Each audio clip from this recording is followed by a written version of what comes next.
Hey everybody, and welcome to USU 1300. I hope this one works. I've had 3 copyright notices from YouTube in the last 5 minutes that have killed our earlier attempts to prep for this particular class, so I guess we'll see what happens. Today we are going to go ahead and talk about some basic economic concepts. This is going to be a really, really quick, down and dirty kind of introduction into econ. This isn't an econ class, but it is important to understand some basic economic theory to really get your head around the U.S. political system in general. So with that in mind, we're going to start with what is economics, kind of where does it fit in the general scheme of sciences. We'll talk about some of the underpinning concepts that are core to what economic theory is, and then we'll talk a little bit about some of the basic econ principles that help determine how we try and predict what's going to happen with economic activity. So again, if you guys have any questions or anything, go ahead and toss them into the chat, and I will do my best to go ahead and answer them. My daughter was going to join me today, but we think that she might be the reason that we kept getting takedown notices because these videos aren't technically flagged as for children. So I don't know. We'll see if this goes through. All right. So first, basic introduction into what economics is. If any of you guys are econ majors, I apologize for the heartbreaking news that I'm about to provide you, but it's probably good that somebody tells you this sooner rather than later. So if we look at kind of the scale of hard science to not really science at all across the endeavor of human study, here at the far right when I'm looking at it, we'll call these our hardest of hard sciences. And over here we have things that aren't science at all, they're just pure creativity kind of thing. And so when we look at this, on the creative side, we would have things like art, okay? And music, and dance. So these are important human endeavors, but they're not scientific in nature. There's not a rigorous testing process. These are expressions of the human spirit. When we look over here on the far right, the hardest of all sciences that we have is math. Okay, and then we have things like physics, and then you might have like chemistry and biology. And the idea is that the further right you go on this particular kind of scale, the more definitively you're able to prove certain sorts of things. So in math, theorems, when you work through them, you can prove that they are accurate or not, and that's some sort of tangible evidence.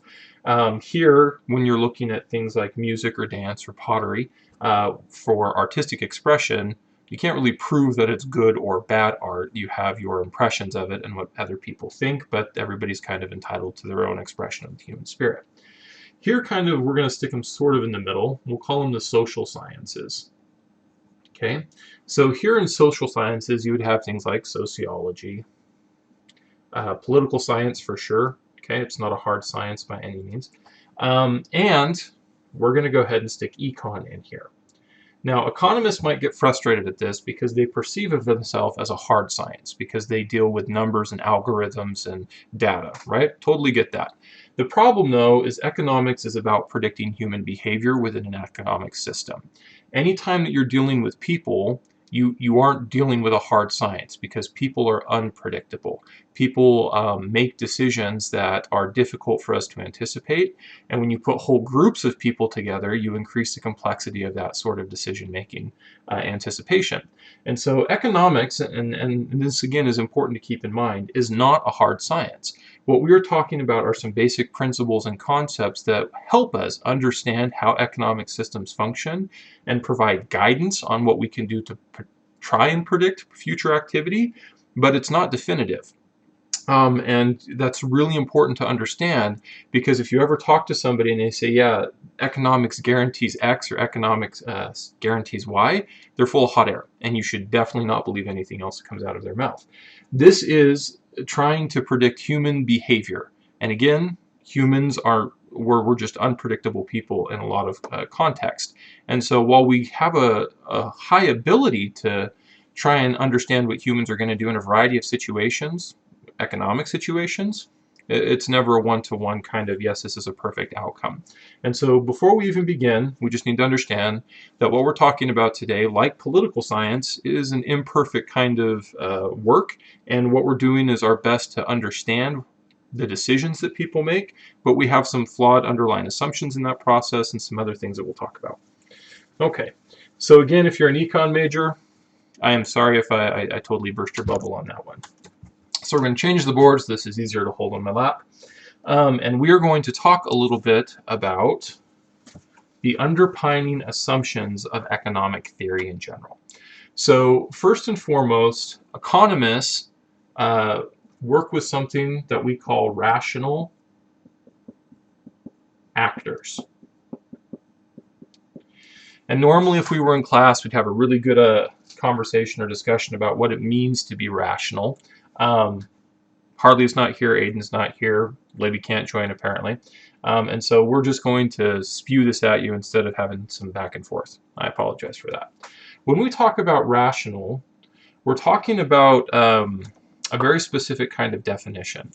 What we are saying when we talk about rationality is that people have some characteristics that go ahead and provide us some dependability. Okay, so one of the things that we want to do is that a rational person would be dependable.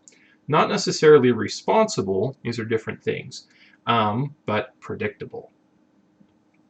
Okay, so a rational actor is going to act consistently in a variety of situations, and because of that consistency, we're going to be able to use that to predict future actions. Okay, so when we talk about rationality, we're talking about somebody who's dependable. When we talk about people who are rational, economists also focus on this concept of self-interest. Okay, so we are going to dependably make decisions which are in our own self-interest. And this is where we start to get in some very fuzzy stuff. One, we know that humans are not consistent. We're not dependable. We don't make the same kind of decision in every situation. And two, how we determine self-interest can be extraordinarily unique depending on who the individual or society is. So a couple of really good examples of this. Well, yeah, again, I apologize. Usually this is a little bit more dynamic. But as we talk about consistency, I want you to think about a time where you made a poor life choice. And as we talk about self-interest, that you wouldn't have made perhaps if circumstances had been slightly different, right? So maybe we're talking about the drunk text at 3 a.m. to an ex, so not a great idea, right? If you were sober, if you were staring at your phone at 9 o'clock in the morning, you wouldn't have sent that text message, right? But you've been quarantined for 2 weeks, you're really lonely, you think this is a great idea. It's not, it's a really bad idea, okay? So you consistently might make some kinds of decisions, but only if the environment is very specific. When you change that environment, your decisions start to become less dependable or less consistent. And again, when we talk about self-interest, we make decisions that are not necessarily in our self-interest all of the time, because self-interest can be defined in so many different ways. We have long-term self-interest, we have short-term self-interest, we have self-interest that maximizes concepts like economic utility, which means I'm getting the most resources for the minimum amount of effort kind of situation. But how we determine worth and value of certain goods and services is entirely dependent on the individual and their own individual circumstances. And so, for example, if I went to Taco Bell and ordered a taco, that is not a decision that's in any kind of long-term or even short-term self-interest. It might make me not hungry for the next 15 minutes, but it's going to result in some really unpleasant things later on. And if I keep eating tacos from Taco Bell, I'll probably end up dying of like heart disease or something. I know that some of you like Taco Bell. This goes out to Jeremy, our SI leader. Jeremy, it's a bad decision. You should stop eating Taco Bell. And so our ability to go ahead and act in our own self-interest is oftentimes questionable because we really don't understand long-term predictive modeling very well. We don't understand the risk of our decisions, and we don't understand how to anticipate the consequences of those decisions. Jeremy, it's a bad decision. And so, well, I can't say this is a bad decision, actually. Jeremy got a free Switch because he got hungry and ordered Taco Bell, which completely throws out everything that we've talked about for economic theory so far. So, like, thanks for underpinning the system there, Jeremy. So when we talk about rational actors, then, we have some underlying assumptions that are inherently flawed. Economists assume that we, as humans, are going to act rationally, meaning that we're going to be consistent in our decisions, and those decisions are always going to seek to maximize utility. Maximize utility. And utility is kind of a philosophical concept. It's basically saying that what we're doing is we're trying to do the greatest amount of good for the greatest amount of people with the fewest amount of resources possible, is one way to think about that. And so when we talk about this utility concept, economists are assuming that when I as an individual actor go out and make a decision that's economically centered, that I'm going to seek to make decisions that increase my access to goods and services, that I'm going to make decisions that increase my ability to participate in economic activity. And that's not always true. Suicide bombers are a really good example of this. That was kind of where a lot of my graduate work was focused on. Suicide bombers are rational actors, which is hard for a lot of people to understand. It's just that their framework for understanding the world is fundamentally different. And so for them, the decision to strap on a vest full of explosives and go blow themselves up in a marketplace full of civilians makes complete sense, because that decision has long-term consequences that they find beneficial. And so that's a rational decision. The rest of the population doesn't understand that. That's not a rational decision, and we wouldn't be able to anticipate or predict their behavior if we thought that no rational person would go and blow themselves up. And so, again, this underpinning philosophy or foundational element of economic theory is inherently flawed. Humans are not rational in the same way. Humans are not consistent in their decision making, and humans have very different ideas of what self-interest might be, or even how to attain that particular level of self-interest. So I'll pause there. We have a question. Rational versus common sense. So what is common sense, right? I think that's a broader discussion that we probably don't really have a lot of time for today, but it's something worth thinking about. What is common sense? Because what's common sense for you is largely dictated by your circumstances, who your parents were, how you were raised in your family, the kind of life that you have led, the moral code that you have been taught. All of that's going to feed into whether or not your decisions are driven by quote-unquote common sense. And that might differ significantly from somebody else. A good example of this is somebody who grew up in a very poor environment, exposed to a lot of perhaps drug usage, domestic violence, that sort of thing. A decision for them that makes sense could be completely at odds with a decision that somebody who comes from an upper middle class family might make in exactly the same given set of circumstances. They're both in a store. They're both looking at an item that they want. They're trying to evaluate whether or not they're going to purchase the item, how much they need the item, but they make two very different decisions that are based off of their own version of common sense. So I think what is rational and what is common sense are good things to think about in context with each other.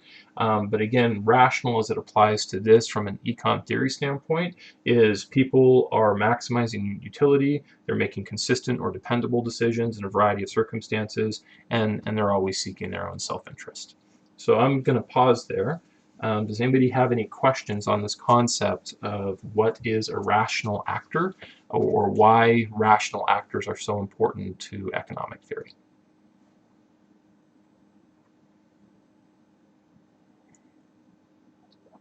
All right, then we're going to go ahead and move on. So with that in mind, this understanding that economics is not a hard science, there's a lot of wiggle room in here, that it has some inherent assumptions that are flawed, about how humans behave and what humans do. It's still a very valuable sort of thing to engage in, because the study of economic theory helps us better understand how individuals and groups of individuals interact with one another, and it helps us really answer kind of this core question that econ is focused on, which is the problem associated with scarcity. Okay. Man, that is probably spelled incorrect. Spell check has ruined me, guys, like it totally has. So scarcity is this idea that we actually have a limited amount of resources. Hard stop. If you think of the Earth as a pie, right? And every individual or country or system has some access to the percentage of the pie there's this recognition that the pie doesn't get bigger. Earth does not expand. We don't gain access to more Earth. Okay, Earth doesn't get bigger. And so the idea is, because we have a limited amount of resources, our system inherently deals with the concept of scarcity. We just don't have unlimited resources.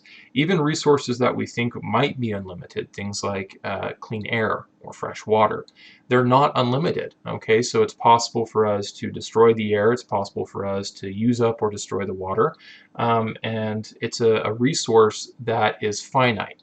Now, some of these scarce resources are renewable, meaning that when we use them, there's a way for us to go ahead and have them keep coming back. But if we use them faster than we're able to bring them back, then we turn a renewable resource into a non-renewable resource, and eventually we use it all up. And so this idea in economics is we don't have unlimited resources. We have one Earth. It has a finite amount of things on it, whether that's trees or tungsten or salmon or brine shrimp or wheat fields or whatever it is. And we have to figure out how to maximize our efficiency when using these resources. That means that we get the most out of each individual kind of resource. And so what we want to do is understand how these resources are used. We want to understand how people interact with the systems where these resources are used. And we want systems that are going to give us the most efficient kind of economic activity, where I spend one tree to build one house, right? Instead of two trees to build one house. Because if I can spend only one tree to build one house, then I can build more houses. I can get more utility out of my resources. I can stretch the scarcity of my resources to hopefully meet the needs of a population. And so economists are really, really interested in this concept of scarcity, and it drives a whole lot of their thinking about economic systems in general, because we're, again, assuming we have a limited amount of things, which we do. So how are we going to get the most out of that limited stuff? And so today we're going to talk about three general concepts in economic theory that economists use to try and understand how people are going to interact with systems and what we can do to increase efficiency, how we can manage the scarcity concern, and again, try and predict human behavior in a variety of economic environments. So the first thing that we're going to talk about is supply and demand.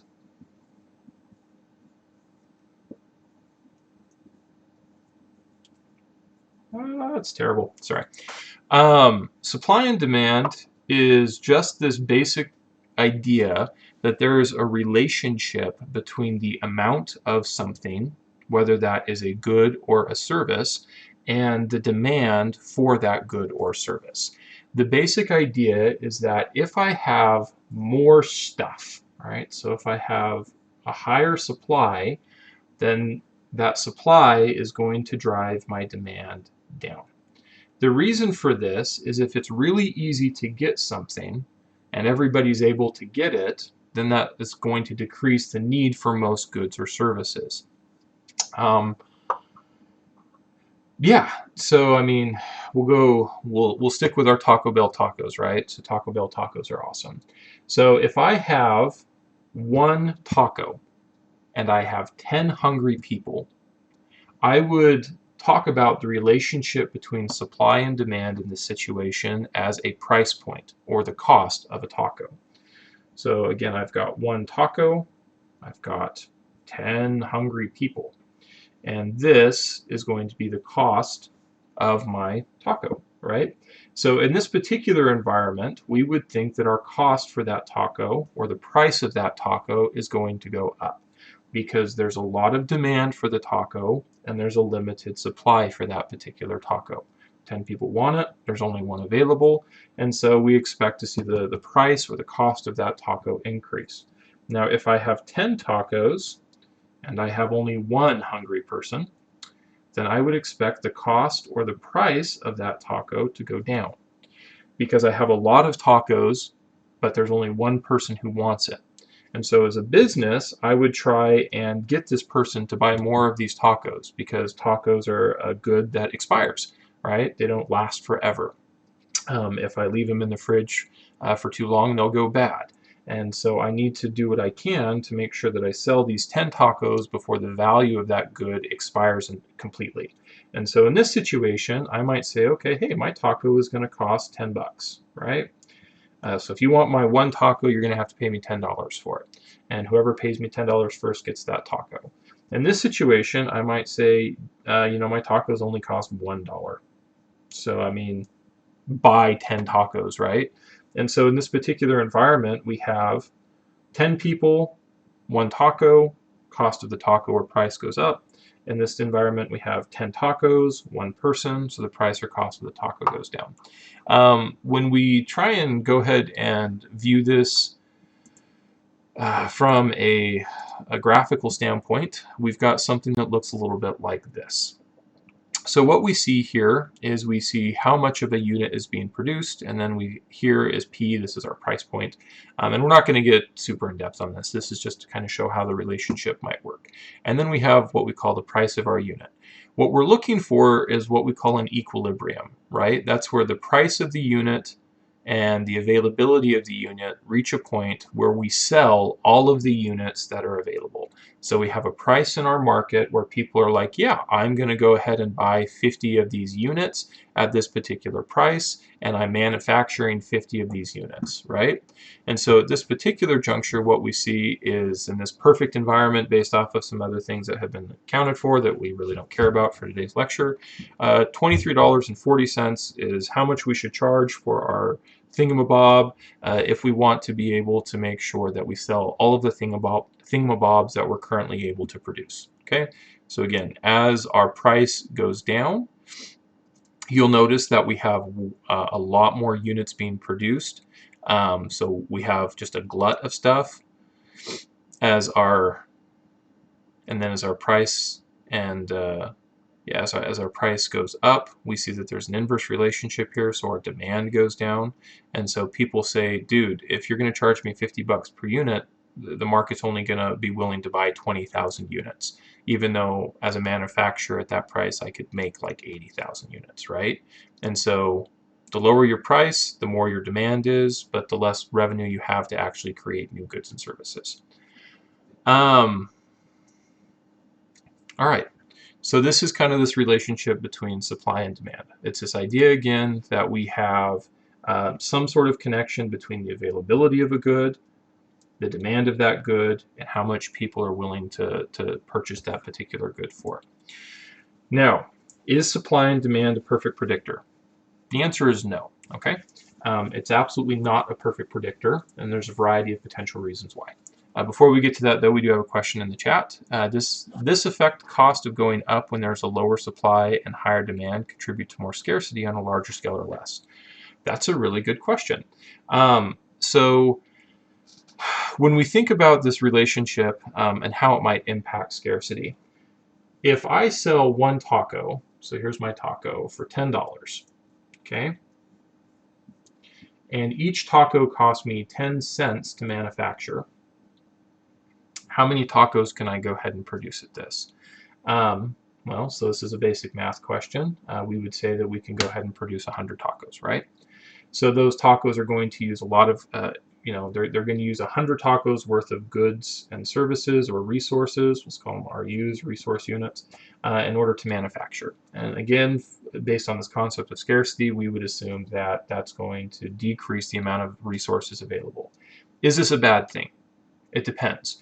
If our market allows us to go ahead and purchase, or to sell tacos at $10, and we can sell all 100 tacos that we are able to manufacture at this particular relationship between cost of manufacturing, price that we can sell the taco for, it's not necessarily inherently a bad thing from an economic standpoint, because we are efficiently using our resources. It costs 100 resource units to manufacture, but all of the end products are being used. So while our society might have a problem with taco consumption, as an economist, we would say it's pretty well balanced. Now, if in this situation we have a $10 taco that costs us 10 cents to manufacture, so we maximize our production, we're going to produce all 100 of these tacos, right? Because, dude, that's awesome. But we only sell one of them. We have wasted 99 resource units worth of tacos. That's a problem. because from a scarcity standpoint, those resources are gone. We can't get them back into the system. Now, of course, that's not entirely true. There's a whole lot of things that we can do to recycle or reuse different goods and services. But again, simple example is we've wasted 99 resource units worth of work, okay, or goods or services. And so in this kind of environment, if your business goes ahead and overproduces goods or services beyond what the market is willing to buy them for, it's wasted economic output, and it contributes to the scarcity problem. And so this would be a bad thing if we're not actually selling all of the tacos that we have produced. And so again, the idea behind economic theory is to narrow that gap down to zero. We sell everything that we produce. There's always a demand for everything that we create. So we supply more of a good if there's more demand. We supply less of a good if there's less of a demand. So hopefully that help answers that question. All right, so things that might impact supply and demand and make an artificial relationship, again, between the supply of the good, the demand of the good, and the actual price point or cost of the good.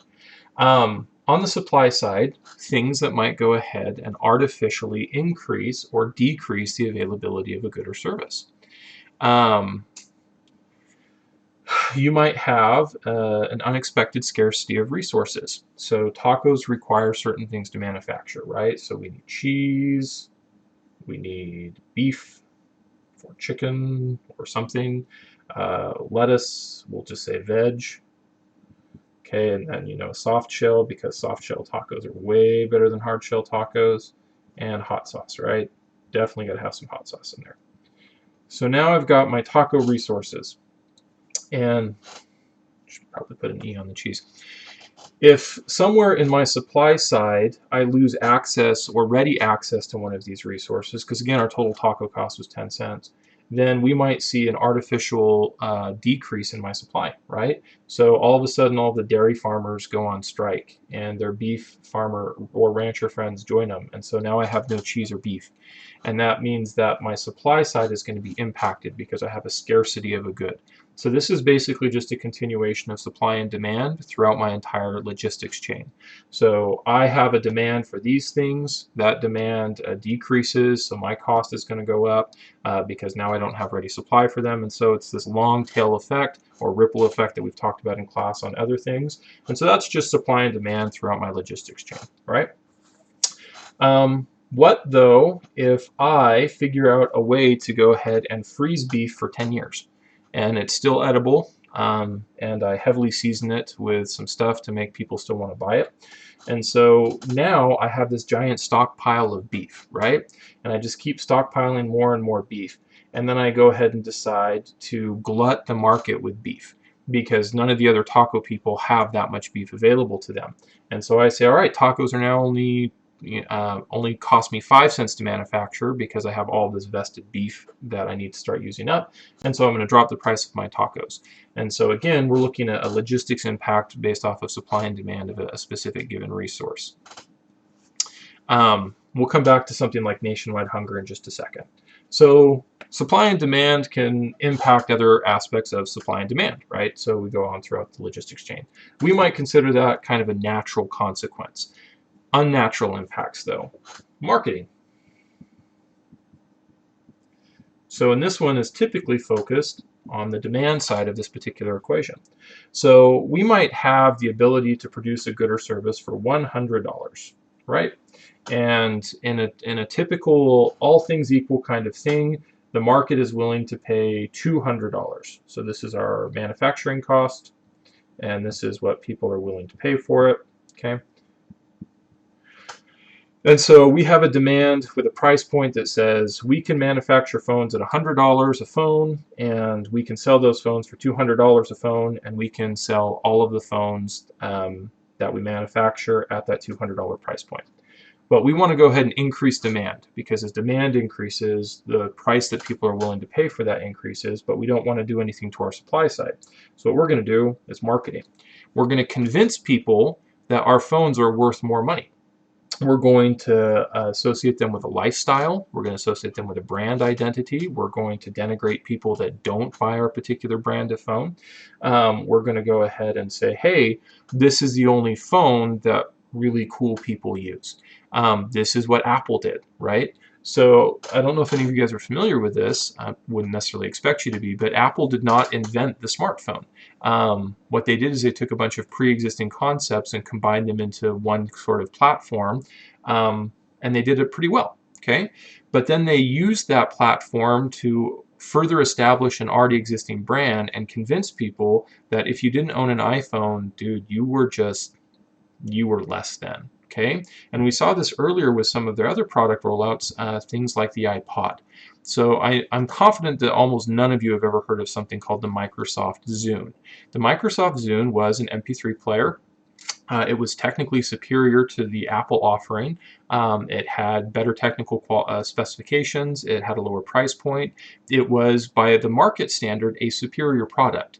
Nobody owns Microsoft Zunes. Tons of people still have iPods running around. Why? Because Apple was effectively able to market their particular good as being superior to the Microsoft Zune, even though from a technical standpoint that was not true. And so Apple created this idea that, dude, do you know who owns Microsoft Zunes? Losers. That's who owns Microsoft Zunes. And you don't want to be a loser. So if you're going to listen to your music, you better get yourself an iPod because you don't want to be one of them. And that was really effective, all right? And so it significantly increased the price that Apple was able to get people to pay for their product while having zero impact on the actual cost resource-wise of manufacturing that product.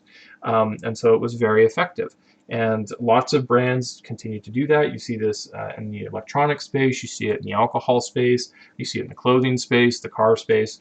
Pretty much if a manufacturer can convince you that their product is associated with a specific kind of lifestyle, they're going to have more success charging you more money for that particular thing. All right, so that's supply and demand. And we've got like 14 minutes left to talk about like 2 other core economic concepts. So we're going to go quick. Real quick though, using the taco example, how does this affect a concept like nationwide hunger? Nationwide hunger is different because that is a political and economic question, and we're actually going to talk a little bit about how those two things blend in Thursday's lecture. So Carissa, maybe reintroduce that question on Thursday. All right, so down and dirty, next one. This is the diminishing returns, okay, the concept of diminishing returns. And we're going to stick with tacos here because why not? The idea behind diminishing returns is that for every good or service, well, most goods or services, there's a decreasing demand for that particular good or service after people already have access to a certain amount of it. So we're going to go ahead and call this demand. Oops. This is demand. And this is how many I've got. Okay, and this is our taco graph. So for a rational person, Taco Bell always has a zero demand. But again, we're not all rational actors, right? I'm sorry, Jeremy, I just love picking on you. But we're going to say that, hey, I have not eaten. It's lunchtime. I want to get some food. Here's where a taco from Taco Bell taco comes in on my desire. Okay, so it's right here.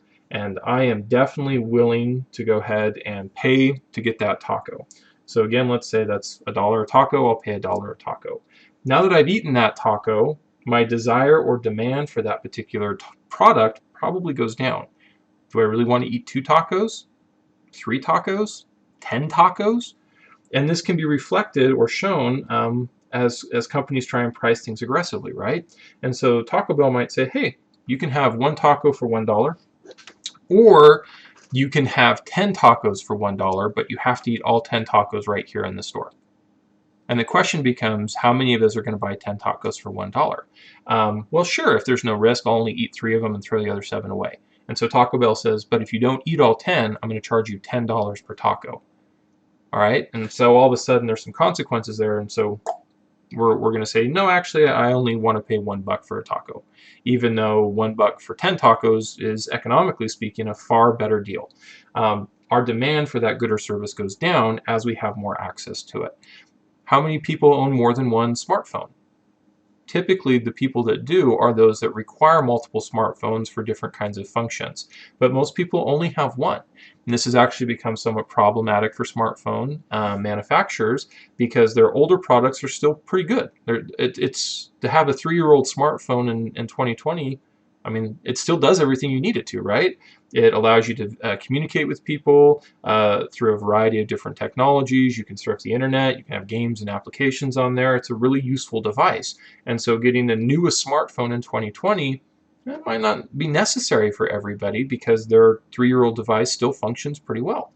And so there's this concept that the more that you have of a good or service, or the more access you have to it, the less likely you are to continue to pay premium prices for it. Now, again, this is an imperfect kind of relationship. Some people might be taco fanatics, and they will always pay $1 for a taco, even if it's 100 tacos, and they're just going to eat tacos every day. Some people will buy sports cars. Some people will buy baseball cards. Some people will buy shoes, right? So people have things that they associate inherent or intrinsic value with outside of an economic consideration that makes this concept of diminishing returns an imperfect predictor. But it's still very useful because we can say, like with movies, most people will go and see a brand new movie once in the movie theater.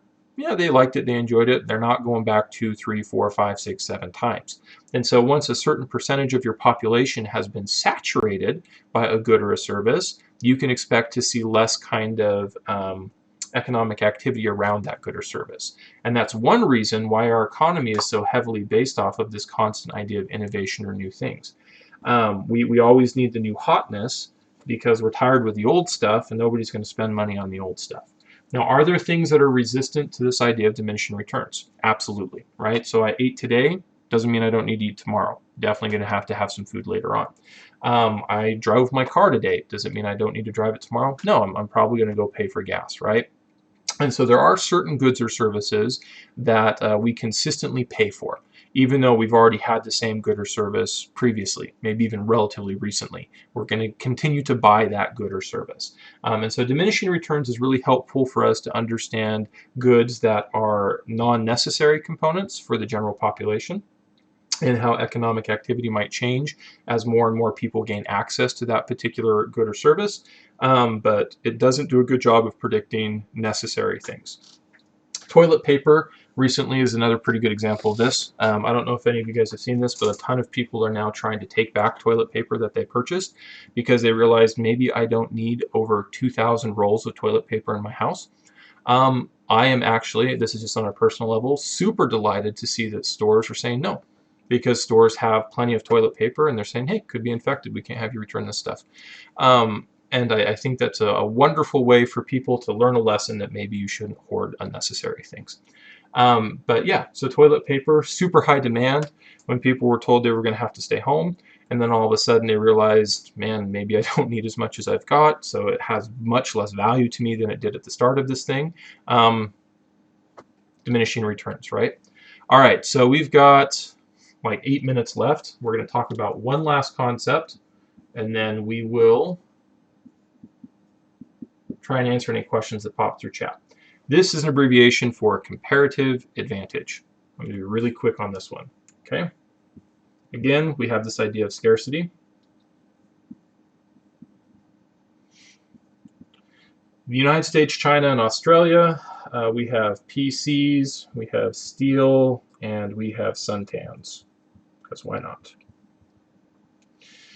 In the US, it costs us 10 resource units to make a PC, it costs us 15 to do steel, and it costs us 10 to do suntans. 5, 15, 15, 15, 5, and 10. Okay, every country has access to 100 resource units. Comparative advantage says if we're going to maximize efficiency, we do not keep all of our manufacturing localized when you have economic advantage to go ahead and spread that out. I only have 100 resource units in the United States. I need computers, I need steel, and I need suntans. So if I was to maximize these resource units, I would go ahead and buy computers or manufacture them here in the United States because I can do that more efficiently than anybody else. I would get my steel from China because China can produce steel more efficiently than anybody else. And I'm going to get my suntans down in Australia because Australia can do that better than anybody else. And these other countries would make similar decisions. This assumes, of course, there's no national security concerns, there's no other kind of domestic politics. This is just a straight economic idea that because some people have, or nations or economic systems have access to different talents or goods or resources, they're able to create economic activity more efficiently. This is this whole concept of specialization. So because we specialize, because we have access to different kinds of resources, the most efficient way to spread our economic activity is globally. We go to a place that is able to produce goods or services with the least amount of resource units possible to maximize our scarce use or use of a scarce resource in general. Now, this again is an economic idea. It's not a political reality in a variety of situations, and there's some reasons why comparative advantage might not be ideal. This explains, though, why we do have a global economy, because there is real economic benefit to having different economic activity specialized in different places throughout the globe. Some things, though, that you need to understand about this idea is that comparative advantage doesn't take into account other sorts of factors like political, domestic, international decisions, or some other things. So maybe in the United States, we decide, or China, for example, they decide that even though it's more expensive to manufacture computers there, they're going to do it anyway. Because if they buy computers from us, they're worried the NSA is going to sneak secret software on everything or something, right? We have the same concerns about Chinese hardware. So we have entire organizations devoted to external hardware that comes into the US and saying, hey, is this going to compromise our system in some way?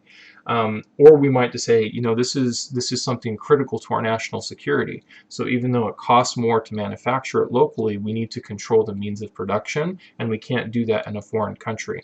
Or we might say we need to control the means of production among people that we trust. And so certain goods or services we're only going to accept from certain countries because we trust how they manufacture that. So even though we could get it cheaper somewhere else, we could spend less resource units somewhere else to get the same thing.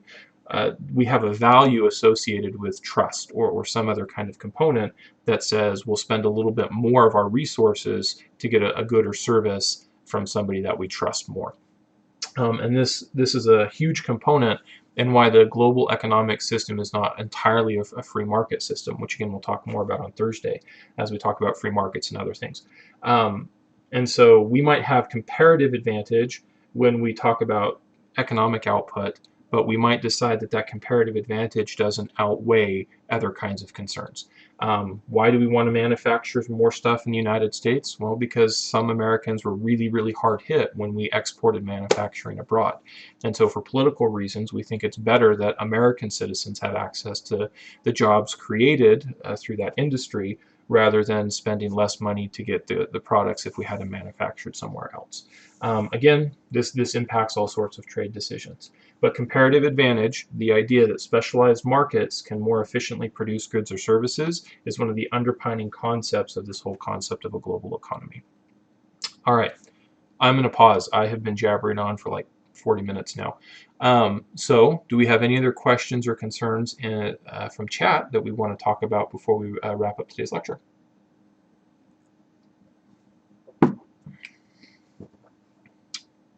Bueller? Okay, well, I'm good actually. So what we're going to do on Thursday is we're going to talk a little bit about how politics and economics kind of mix and where we see some intersections there. We'll talk about things like socialism and capitalism, free market, regulated economies, things like that.